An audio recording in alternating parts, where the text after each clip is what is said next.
दर्शकबिन नमस्कार, स्वागत छ एबिएन टिभीको प्रस्तुति कार्यक्रम सफलताको कथामा। म कार्यक्रम प्रस्तुता विष्णु कुमारी तामाङ। यस कार्यक्रममा हामी सफलता प्राप्त गर्नका लागि सङ्घर्षरत विभिन्न व्यक्तित्वहरूसँग कुराकानी गर्छौं। आज पनि हामीसँग सफलता अनि सङ्घर्षको कुरा गर्नका लागि हामीमाझ हुनुहुन्छ महिला सशक्तिकरणका लागि लामो समयदेखि सङ्घर्षशील अभियन्ता, महिला उद्यमी तथा विकासका लागि सशक्त महिला समाजका अध्यक्ष कविता अधिकारीज्यू। आउनुहोस् उहाँलाई कार्यक्रममा स्वागत गरौँ। स्वागत छ म्याम कार्यक्रममा। नमस्ते, धन्यवाद। कसरी बित्दैछ आजभोलि दिनचर्याहरू, के काममा बिजी हुनुहुन्छ? सर्वप्रथम त म यहाँलाई धन्यवाद दिन चाहन्छु। आजभोलि अब मेरो गाई फर्म छ, गाई फर्ममा हेर्ने काम गर्छु अनि नास्पाती ब्लक व्यवस्थापन हाम्रो कार्यक्रम सञ्चालन भएको छ, त्यसमा पनि अलिअलि व्यस्त नै छु। अनि पनिर उद्योग छ, पनिर उद्योग र विभिन्न यही समुदायमा भएका कार्यक्रमहरूमा चाहिँ संलग्न भएर चाहिँ अहिले त्यसै गरी मेरो दिनचर्याहरू चाहिँ बित्दैछ। यो विकासका लागि सशक्त महिला समाजद्वारा नै सञ्चालन भएको हो या अन्य ठाउँबाट चाहिँ त्यो भइरहेको छ? यो विकासका लागि सशक्त महिला समाजबाट चाहिँ महिलाहरूको कस्तो खालको मुद्दाहरू सम्बन्धी चाहिँ क्रियाकलाप गर्नुहुन्छ र गर्दै आउनु भएको छ? यसमा चाहिँ अब एउटा आवश्यकतामा परेको महिला हिंसा सम्बन्धी चाहिँ हामीले काम गर्दै आएका छौँ। जस्तै घरेलु हिंसा सम्बन्धी महिलाहरूका केसहरू चाहिँ हामीले हेर्दै आइरहेका छौँ। अरू जस्तो महिलाको अरू कुन कुन जस्तो सशक्तिकरण भनेको छ, त्योभित्र अब के सशक्तिकरण अभियान अन्तर्गत चाहिँ हामीले विभिन्न तालिमहरू सञ्चालन गर्ने होइन, जस्तै व्यक्तित्व विकास अन्तर्गतका विभिन्न खालका तालिमहरू अनि आय आर्जन, महिलालाई सशक्त मात्र बनाएर हुँदैन भनेर चाहिँ हामीले एउटा सशक्त आवाजलाई मात्र बलियो बनाउने होइन कि महिलालाई चाहिँ एउटा आर्थिक रूपमै बलियो बनायो भने चाहिँ अलिकति हाम्रो विशेष फोकस चाहिँ हाम्रो विकासका लागि सशक्त महिला समाजको चाहिँ हिंसा सम्बन्धी भएको कारणले चाहिँ त्यसलाई निर्मूलीकरण गर्न त हामी सक्दैनौँ। त्यसलाई न्यूनीकरणको लागि चाहिँ हामीले आर्थिक स्तरमा चाहिँ हामीले सशक्त बनाउनु पर्छ भन्ने लागेर चाहिँ विभिन्न कार्यक्रमहरू तालिम, जस्तै आर्थिकमा पनि हामीले आय आर्जन तालिमहरू चाहिँ सञ्चालन गरेको अवस्था चाहिँ छ। जस्तो नास्पाती ब्लक भन्नुभयो, यो अन्य क्रियाकलापहरू जस्तो पनिर भन्नुभयो, गाई फार्महरू सञ्चालन गर्दै आउनु भएको छ भन्नुभयो, योहरू पनि ती विकासका लागि सशक्त महिला समाजद्वारा नै सञ्चालन गरेको छ कि अन्य समूहहरूबाट हो कि के छ? त्यसले चाहिँ अब एउटा विकासका लागि सशक्त महिला समाजको अध्यक्ष भएर एउटा रहेर चाहिँ एउटा प्रेरणादायी, मैले एउटा सर्वप्रथम त म आफू एउटा रूपान्तरण, एउटा समुदायलाई रूपान्तरण गर्ने अनि विभिन्न महिलाहरूलाई चाहिँ रूपान्तरण गर्नको लागि चाहिँ म आफै रूपान्तरण हुनुपर्ने चाहिँ मैले एकदमै जरुरी लागेर चाहिँ मैले आफू पहिला आय आर्जनको बाटोलाई चाहिँ पहिलाउँदै जाने क्रममा अहिले होमस्टे छ, छैमैले होमस्टे, छैमैले गाई फर्म, छैमैले पनिर उद्योग भनेर चाहिँ विभिन्न कामहरू चाहिँ पहिला मैले आफै गर्न लागेर चाहिँ पहिला चाहिँ जुन होमस्टे, छैमैले होमस्टेमा चाहिँ अहिले उपमेयर हुनुहुन्छ उहाँले र मैले सञ्चालन गरेको थियौँ र अहिले पनि त्यो निरन्तर चाहिँ हाम्रो सञ्चालनको अवस्थामा रहिरहेको छ। अनि गाई फर्म छ, अनि त्यसमा चाहिँ एउटा बोलेर मात्र हुँदैन कि बोल्नु ठुलो कुरा होइन, काम गर्नु र त्यसलाई निरन्तरता दिनु ठुलो कुरा हो।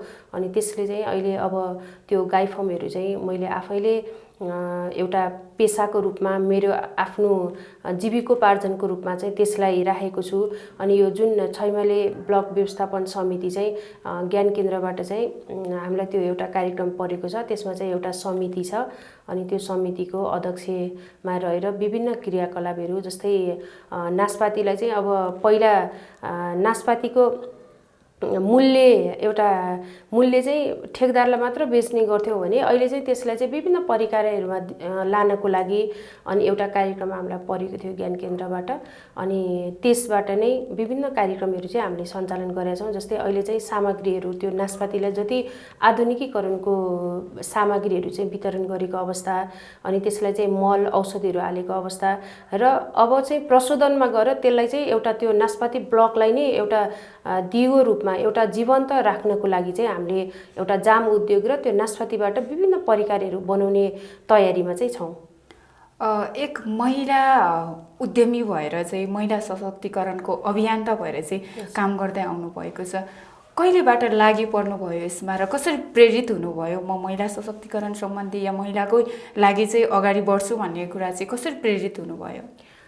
यसमा चाहिँ सबभन्दा सुरुको अवस्थामा चाहिँ मैले म बिहा नगर्ने क्रममा नै मेरो बुवा आमा मेरो मामाहरू हुनुहुन्छ होइन, मेरो आफन्तहरूले चाहिँ एउटा सामाजिक काम चाहिँ गर्नुपर्छ भन्ने खालको एउटा शिक्षा पाएको थिएँ मैले। त्यस शिक्षाबाट नै बिहा गरेर आइसकेपछि पनि मलाई एउटा हौसला दिने मेरो सासू मेरो आमाजुहरू हुनुहुन्छ, मेरो दाईहरू हुनुहुन्छ होइन, र नेतृत्व वर्गहरूले नै मलाई अगाडि बढाउनको लागि चाहिँ सहयोग गर्नुभयो। र केही पढेको मान्छे अनि हुन त सबैजनाले गर्नुभएको छ, अलिकति नयाँ तरिकासँग चाहिँ हामी एउटा प्रेरणाको लागि चाहिँ हामी अगाडि बढ्यौँ भने चाहिँ अरू महिलाहरूको लागि पनि उदाहरण बन्न सकिन्छ भन्ने हिसाबले चाहिँ अगाडि बढ्ने मैले चाहिँ प्रेरणा पाएँ। एउटा महिला भएर चाहिँ अरू महिलाहरूको उत्थानको लागि चाहिँ काम गर्दा कस्तो खालको चुनौतीहरू आउँदो रहेछ, कस्तो कस्तो चुनौतीहरूको चाहिँ सामना गर्नुपर्दो रहेछ, कतिको सङ्घर्ष गर्नुपर्दो रहेछ? अब त्यो चुनौती र सामना त धेरै नै, अब त्यो चुनौती नआइ त अगाडि बढ्नै सकिँदैन होइन। धेरै नै अब सुरुको अवस्थालाई फर्केर हेर्दा जुन एउटा समूहमा बस्ने अवस्थामा पहिला म समूहकै कुरा गर्छु, यहाँसम्म आउन त हामीले 3 स्टेप विकासको लागि सशक्त महिला समाजमा आउनको लागि चाहिँ 3 स्टेप हामीले पार गर्दै आएका छौँ। त्यसमा समूहमा बस्ने क्रममा चाहिँ सुरुमा नै त्यो समूहले चाहिँ अब विभिन्न समुदायमा विभिन्न कार्यक्रमहरू गर्ने क्रममा चाहिँ जस्तै एउटा अलिकति एउटा नयाँ लुगा लगाएर हिँड्यो भने पनि त त्यो फलानाको बुहारी त होइन नेता बनेर हिँडी, त्यस्ता कुराले मात्र होइन कि धेरै चुनौतीहरूका बावजुद चाहिँ हामी यो अवस्थामा चाहिँ आएका छौँ र अझै पनि हामीलाई अझै अगाडि बढ्नको लागि चुनौती त छन् नै होइन। त्यसलाई चाहिँ बिस्तारै अब मिनिमाइज गर्दै चाहिँ म अगाडि बढेको छु। अहिले चाहिँ ठ्याक्कै भन्नुपर्दा सशक्त महिला समाजले चाहिँ के कार्यहरू गरिरहेको छ, अन्य महिला दिदीबहिनीहरूलाई चाहिँ कसरी समेटिएको छ? अहिले त समूहहरू छन् हाम्रो विकासको लागि सशक्त महिला समाज अन्तर्गत विभिन्न महिला समूहहरू चाहिँ हाम्रो दक्षिणकाली नगरपालिकाभित्र रहनु भएको छ र यो वर्षमा चाहिँ हामीलाई एउटा नगरपालिकाले चाहिँ अलिकति बजेट छुट्याइदिनु भएको थियो।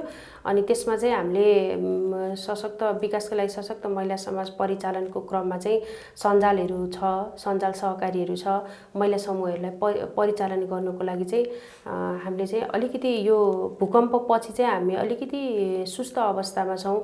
अझ जति गर्नुपर्ने हो विकासको लागि सशक्त महिला समाजले चाहिँ जति अगाडि बढ्नुपर्ने हो त्यो कुरा चाहिँ त्यो क्रम चाहिँ अलिकति ब्रेक भएको जस्तो र अहिले हालसाल चाहिँ हामीले अब सञ्जालहरूलाई चाहिँ अलिकति एक्टिभ गराउनको लागि अलिकति परिचालन गर्नको लागि चाहिँ हामी सबै सञ्जालका अध्यक्षहरूलाई चाहिँ राखेर सल्लाह गरेर अब अझै कसरी अगाडि बढ्ने भन्ने एउटा त्यो छ भने अर्को चाहिँ हामीले विभिन्न अझ चाहिने तालिमहरू अझ पनि महिलाहरूलाई चाहिँ के तालिमहरू चाहिन्छ हामी सरकारवाला सङ्घ संस्थासँग चाहिँ समन्वय गरेर चाहिँ महिला समूह महिला सञ्जालहरूलाई चाहिँ अगाडि बढाउनको लागि चाहिँ समन्वय गरिरहेको अवस्था र अझ विकासको लागि सशक्त महिला समाजको भन्नुपर्दा अझ आय आर्जनलाई नै फोकस गरेर चाहिँ अब चाहिँ उद्यमी महिलाहरूलाई चाहिँ यो उद्योगमा चाहिँ अगाडि बढाउने चाहिँ विकासको लागि सशक्त महिला समाजको चाहिँ अभियान छ। यो अर्ग्यानिक खाद्यान्न सामग्रीहरू चाहिँ उत्पादन भइरहेको छ भनेर चाहिँ सुनिन्छ। यो चाहिँ के त्यो सशक्त महिला समाज अन्तर्गतको महिला समूहहरूबाट सञ्चालन भइरहेको? हजुर। अहिले त्यहाँ चाहिँ के कुराहरू चाहिँ उत्पादन भइरहेछ? त्यो चाहिँ अहिले एउटा पाइलट प्रोग्रामको रूपमा चाहिँ छैमलीमा चाहिँ हामीले अर्ग्यानिक तरकारी र विभिन्न त्यहाँ पाइने लोकल सामग्रीहरू चाहिँ बिक्री वितरण गर्दै आएका छौँ। त्यहाँ चाहिँ अब त्यो ठाउँलाई अब सम्भाव्यता के छ त, हामीले बाहिरको सामानहरू लिएर हामीले कुनै पनि उद्योग सञ्चालन गर्न नसक्ने अवस्था महिलाहरूको हकमा। अनि त्यो भएको कारणले चाहिँ त्यहाँ जस्तै पाउने सामग्रीहरू सागहरू हुन्छ, गुन्द्रुकहरू, अनि अकबरी खोर्सानीहरू, अनि त्यसपछि तोरीको तेलहरू, तोरीको गुन्द्रुकहरू, अनि टमाटरहरू हुन्छ, त्यो टमाटरहरू छ होइन, अनि बरेलाहरू जस्तै, अनि विशेष गरी चाहिँ अनि मकैको पिठो, मकैको च्याख्ला, मकैको पिठो यो त हामीले सजिलै रूपमा चाहिँ हामीले प्राप्त गर्न सक्ने।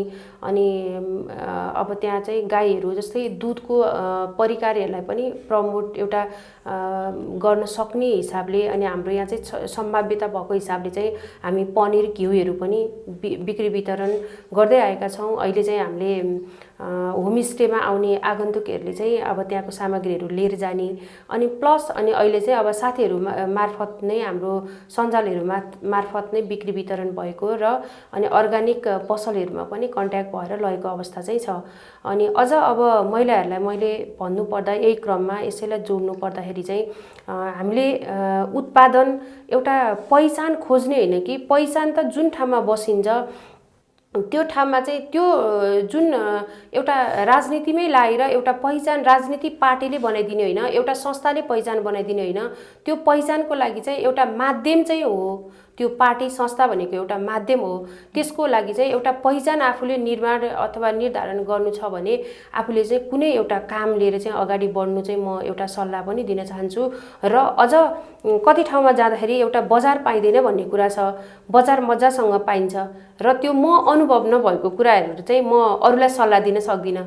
ताकि मलाई सल्लाह अथवा अरूलाई सल्लाह दिनको लागि मैले पनि त्यो ठाउँमा गएर चाहिँ भिजेको हुनुपर्छ, त्यो एउटा काममा चाहिँ म पनि लागेको हुनुपर्छ।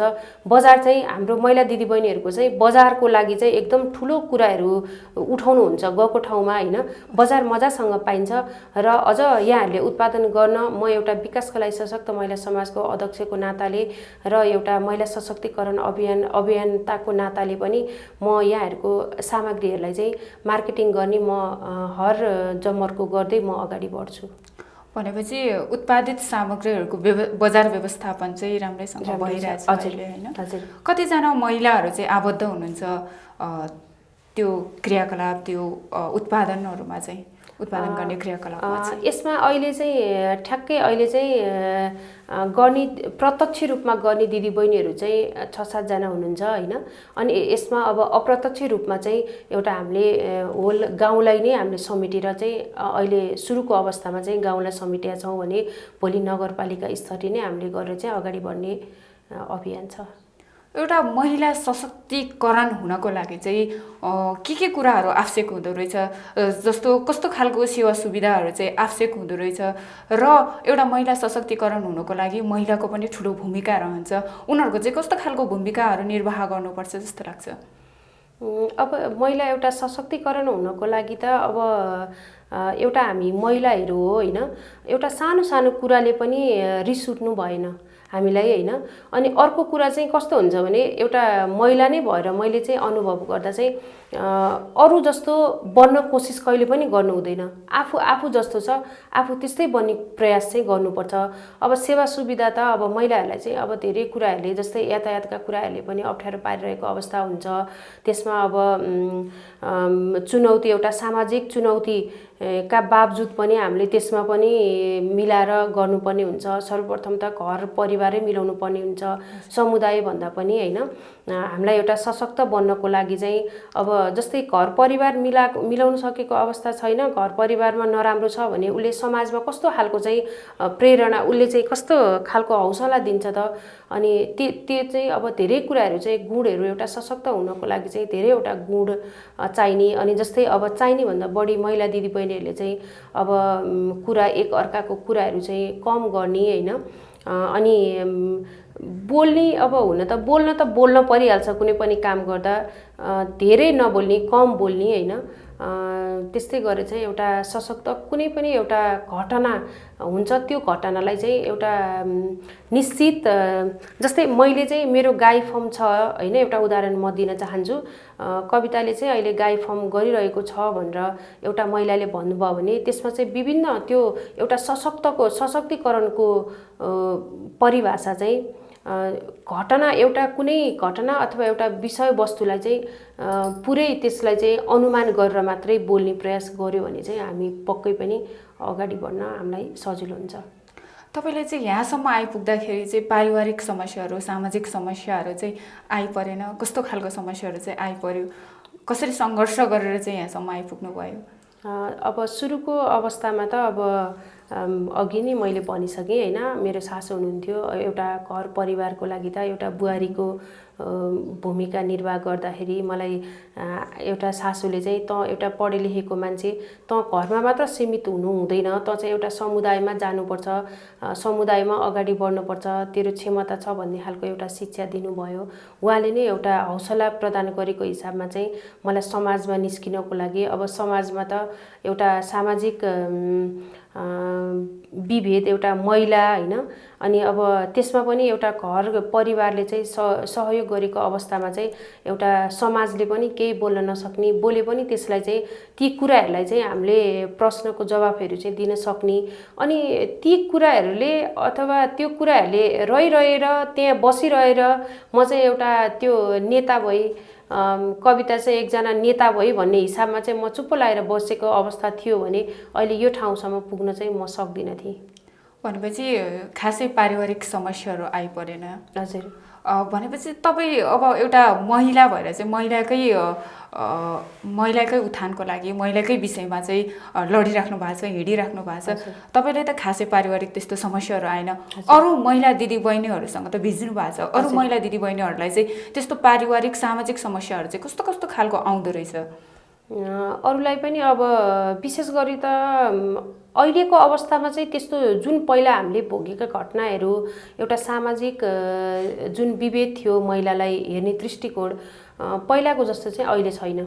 पहिला चाहिँ धेरै नै अब एउटा समूहको तालिममै जान पनि विभिन्न आक्षेपहरू चाहिँ लागेको अवस्था, अब अहिलेको अवस्थामा चाहिँ त्यो अवस्थाबाट चाहिँ अलिकति पार भएको र अझै महिलाहरूलाई चाहिँ अब हिंसाकै रूपमा चाहिँ अहिले घरेलु हिंसा चाहिँ अब प्रत्यक्ष रूपमा अगाडि आएको अवस्था चाहिँ छैनन् होइन। त्यही नै हो। यदि कसैमा आइहाल्यो भने चाहिँ त्यसमा चाहिँ कसरी हल गर्दै आउनुभएको छ? त्यसमा चाहिँ अब हामी सल्लाह गर्छौँ, पहिला कस्तो रहेछ, पहिला होइन सशक्त भइसकेपछि त्यो घटनाको पहिला विवरण, अब कुनै कुराहरू चाहिँ अब पहिला महिला पनि गल्ती हुनसक्छ होइन, त्यसमा चाहिँ अब हामीले सम्झाउने, हामीले उहाँहरूलाई बुझाउने, अनि यदि भएन भने चाहिँ अब अहिले अब जुन सम्बन्धित निकाय महिलाहरूका केसहरू एउटा मुद्दा मामिला गर्नको लागि चाहिँ हामीले वकिलहरूलाई लगाएको अवस्था छ। स्थानीय स्तर या सरकारी तहहरूमा चाहिँ साधारण महिला दिदीबहिनीहरूको चाहिँ पहुँच कस्तो खालको छ र कस्तो हुनुपर्छ जस्तो लाग्छ? अहिले अब मेरो अनुभवमा छ, महिलाहरूलाई एउटा आरक्षण कोटाको मात्र अहिले चाहिँ एउटा आरक्षणमा जुन महिलाको पाउने कोटाहरू छ होइन, त्यो कोटाहरूमा चाहिँ महिलाहरू हुनुहुन्छ, तर त्यति पहुँच भएको चाहिँ मैले पाएको छैन। र जुन आश गरेर एउटा महिला दिदीबहिनीहरूलाई चाहिँ अब त्यहाँ जानुभयो होइन, त्यो जुन महिलाको मुद्दा अथवा महिलाको केसहरू, महिलालाई आय आर्जनमा अगाडि बढाउँछु भन्ने एउटा प्रतिबद्धताका साथ अगाडि बढ्नुभएको अवस्था, अब त्यो चाहिँ अब त्यहाँभित्रको त मलाई थाहा छैन। जुन सरसर्ती हेर्दा चाहिँ त्यति भएर एउटा गर्न त गर्नुभएको छ उहाँहरूले, तर त्यो अझ उहाँहरू पनि विषयवस्तुमा चाहिँ अलिकति अलि नबुझेर उहाँहरूले गरे पनि कुनै पनि कार्यक्रमहरू चाहिँ त्यति सफल भयो जस्तो चाहिँ मलाई लागेको छैन। साधारण महिलाहरू पनि पहुँचमा पुग्न र महिलाहरूको पनि आवाज सुनुवाई हुनको लागि चाहिँ कस्तो खालको भूमिका निर्वाह चाहिँ महिला प्लस स्थानीय निकायबाट हुनुपर्छ जस्तो लाग्छ? अब विभिन्न जुन अहिले स्थानीय लेभलमा एउटा वडा स्तरमा चाहिँ महिला दिदीबहिनीहरू हुनुहुन्छ महिला सदस्यको रूपमा होइन, त्यहाँ चाहिँ उहाँहरूले चाहिँ अब के छ त महिलाहरूको अवस्था के छ त्यसलाई चाहिँ पहिला बुझ्नु पर्यो। आफ्नो वडा लेभल, आफ्नो स्थानीय ठाउँमा चाहिँ के छ भनेर बुझ्नु पर्यो। अनि त्यो जुन आवश्यकता, जस्तै मलाई चाहिँ अहिले अब ड्राइभिङ सिक्ने इच्छा छ, अरू साधारण महिलालाई चाहिँ एउटा सशक्त अझ पढाइ लेखाइ एउटा प्रौढ शिक्षामै अझ आवश्यकता छ भने त्यस्तो जुन ठाउँमा जुन कुराहरू चाहिँ आवश्यकता छ त्यो कुरा चाहिँ त्यहाँबाट चाहिँ प्रदान गर्न चाहिँ एउटा महिला, एउटा तल्लो लेभलको मैले महिला दिदीबहिनीहरूलाई भन्नुपर्दा नि अलिकति अब पढेको महिला र एउटा अब अलिकति नपढेको महिला दिदीबहिनीहरूलाई चाहिँ के आवश्यकता छ त्यो कुरा चाहिँ उहाँहरूले गएर उहाँहरूसँग सम्बन्धित ठाउँमा गएर बुझ्ने होइन, र त्यही कुराहरूलाई चाहिँ अब अहिले महिलाको बजेटहरू छन्, ती कुराहरू त्यो बजेटहरू अन्तर्गत चाहिँ उहाँहरूले त्यो कार्यक्रमहरू लानुभयो भने चाहिँ अझ राम्रो हुन्छ। महिला सशक्तिकरणको बाटोमा लाग्दा चाहिँ फर्स्टमा तपाईँले के सोच लिएर या के उद्देश्य लिएर चाहिँ लागि पर्नुभयो र अहिलेसम्म यहाँसम्म आइपुग्दा चाहिँ तपाईँ आफ्नो कामप्रति चाहिँ कतिको सन्तुष्टि हुनुहुन्छ र अरू महिला दिदीबहिनीहरूलाई चाहिँ कतिको सन्तुष्टि दिन चाहिँ तपाईँले सक्नुभयो जस्तो लाग्छ? हजुर, सुरुमा त म बिहा नगर्दै एउटा सामाजिक परिचालन कार्यक्रम 6 महिनाको चाहिँ यो महिला विकास अन्तर्गत चाहिँ मैले तालिम लिएको थिएँ। त्यति बेला म भर्खर एसएलसी पास भएको अवस्थामा मैले तालिम लिएको थिएँ। त्यति बेला चाहिँ अब के गर्छु, कहाँ पुग्छु भन्ने मेरो त्यो लक्ष्य थियो भने, अनि त्यो तालिम लिइसकेपछि चाहिँ मैले चाहिँ होइन, एउटा आफू जन्मिसकेपछि चाहिँ एउटा आफूले जानेका कुराहरू चाहिँ एउटा समुदायलाई दिनुपर्छ र विशेष अझ आवश्यकतामा एउटा लक्षित वर्ग, एउटा समुदायमा चाहिँ महिलाहरूको वर्गलाई चाहिँ उठान गर्नुपर्छ भन्ने हिसाबले चाहिँ मैले त्यो बिहापछि चाहिँ मेरो समय चाहिँ मैले महिलाहरूलाई नै दिने एउटा निर्णय गरेँ। र एउटा सन्तुष्टिको कुरामा चाहिँ कुनै पनि दिन मैले महिलाहरूको त्यो एउटा मुद्दा अथवा महिलाहरूको एउटा केस गरिनँ भने त्यो दिन म आत्मसन्तुष्टि म लिन सक्दिनँ। त्यो दिन चाहिँ एउटा महिलाहरूलाई, आवश्यकतामा परेको महिलाहरूलाई चाहिँ मैले केही काम गरिदिन सकेँ भने मात्र त्यो दिन म सन्तुष्टि हुन्छु। र अझ पनि म एउटा सन्तुष्टि हुनुको लागि चाहिँ मैले धेरै महिला दिदीबहिनीहरूलाई चाहिँ जति गर्नुपर्ने हो त्यो कामहरू चाहिँ मैले गर्न सकेको अवस्था छैन। किनभने एकजना व्यक्तिले मात्रै, मैले गरेका कार्यक्रमहरूमा पनि म एउटा व्यक्तिले जति मैले गर्न सकेँ त्यो आफूले मात्र गर्न सकेको छ होइन।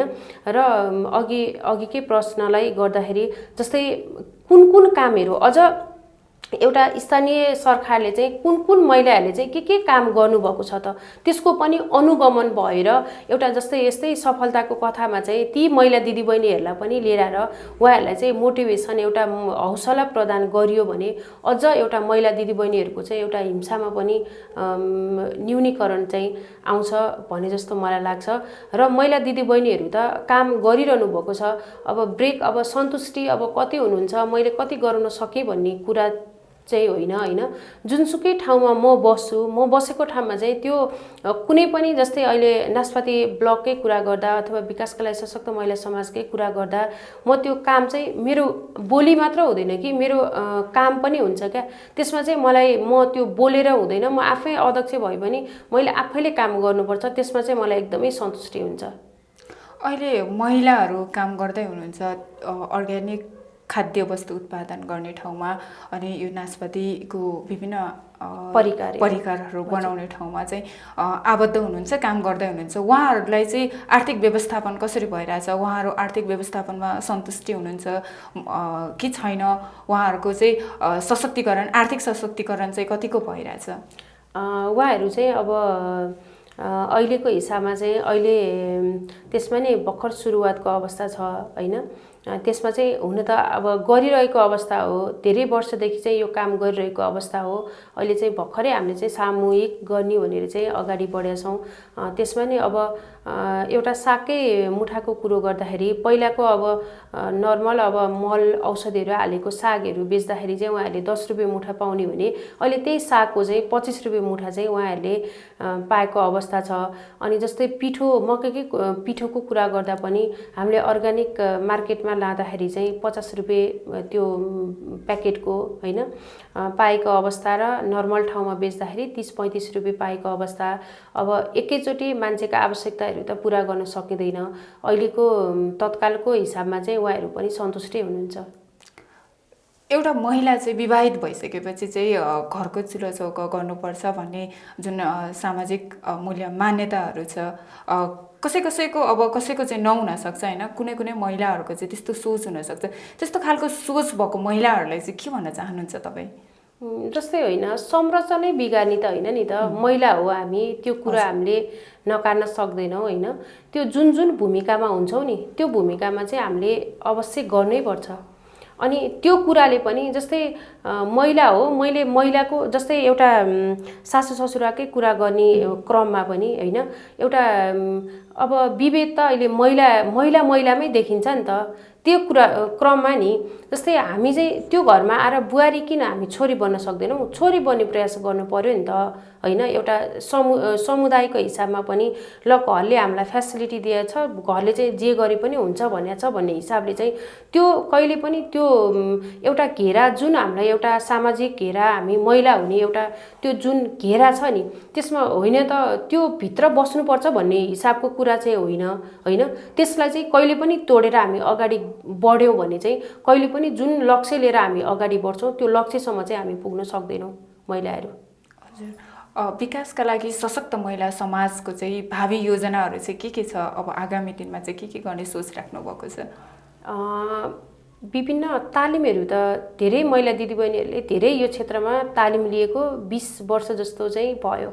म 20 वर्ष जति चाहिँ यो महिलाको क्षेत्रमा चाहिँ काम गर्ने क्रममा चाहिँ 20 वर्ष जति भयो।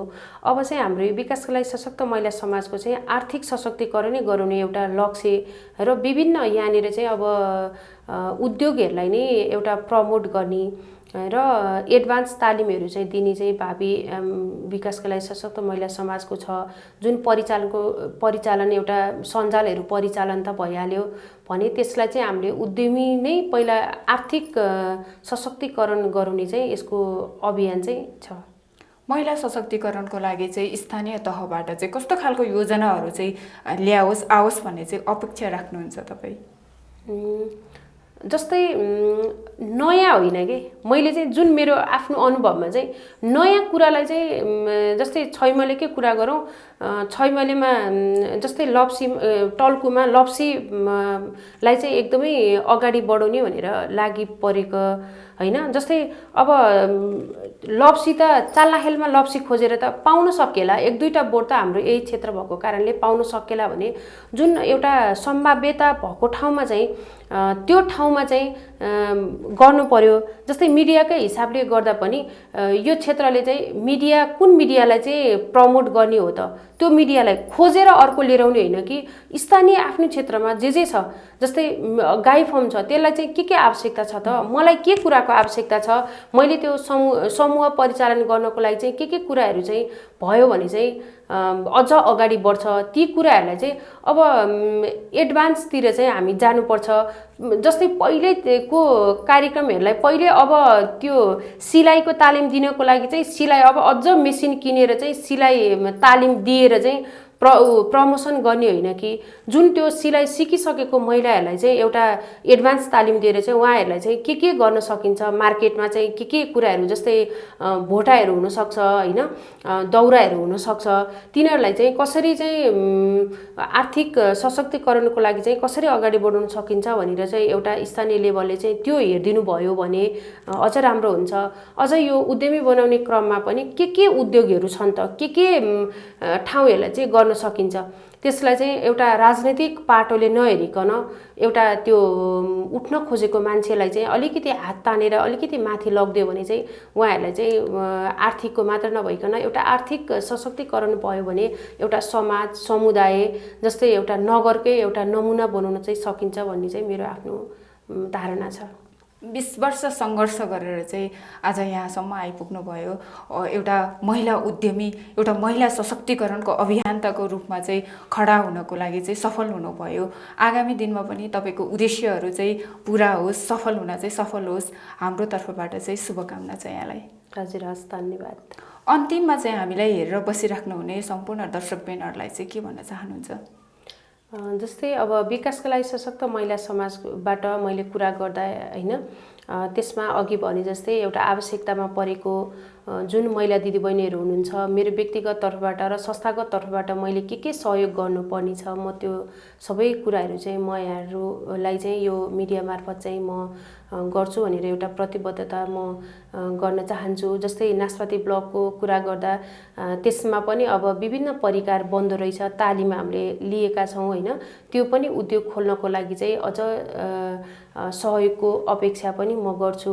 र जुन यो अर्ग्यानिक एउटा लोकल स्थानीय अर्ग्यानिक भन्दा पनि हाम्रो स्थानीय सामग्रीहरूको चाहिँ बजार व्यवस्थापन गर्नको लागि पनि म यस मिडिया मार्फतै एउटा सहयोगको अपेक्षा गर्दै मलाई मेरा केही भनाइहरू चाहिँ यहाँ राख्न र मेरो विगतलाई र मेरो भविष्यलाई चाहिँ केही सम्झाइदिन ताजा गराउनको लागि चाहिँ यो एबिएन मिडियाले चाहिँ मलाई केही राख्न दिनुभएकोमा म यहाँहरूलाई नै विशेष गरी धन्यवाद दिँदै मेरो केही भनाइ राख्छु। हस्, धन्यवाद। व्यस्त समयमा पनि हाम्रो निम्तोलाई चाहिँ अपनाएर चाहिँ यहाँसम्म हाम्रो स्टुडियोसम्म आइदिनु भयो र आफ्नो सङ्घर्षको सफलताको कुराहरू चाहिँ राखिदिनु भयो, त्यसको लागि धेरै धेरै धन्यवाद छ यहाँलाई। हजुर, हस्, धन्यवाद, नमस्कार। दर्शकबिन, आज हामीले कुराकानी गऱ्यौँ निकै नै जोसिलो आँटिलो महिला उद्यमी, महिला सशक्तिकरणका अभियन्ता, विकासका लागि सशक्त महिला समाजका अध्यक्ष साथै छैमले नासपति ब्लकका अध्यक्ष कविता अधिकारीज्यूसँग। साथै आजको निर्धारित समय पनि सकिसकेको छ। अर्को साता यस्तै सफलता अनि सङ्घर्षको कुरा लिएर आउने नै छौँ। त्यतिन्जेलसम्मको लागि म कार्यक्रम सञ्चालिका विष्णुकुमारी तामाङ लगायत हाम्रो यस एबिएन टिभीका सम्पूर्ण टिम बिदा हुन चाहन्छौँ। हवस् त, नमस्कार।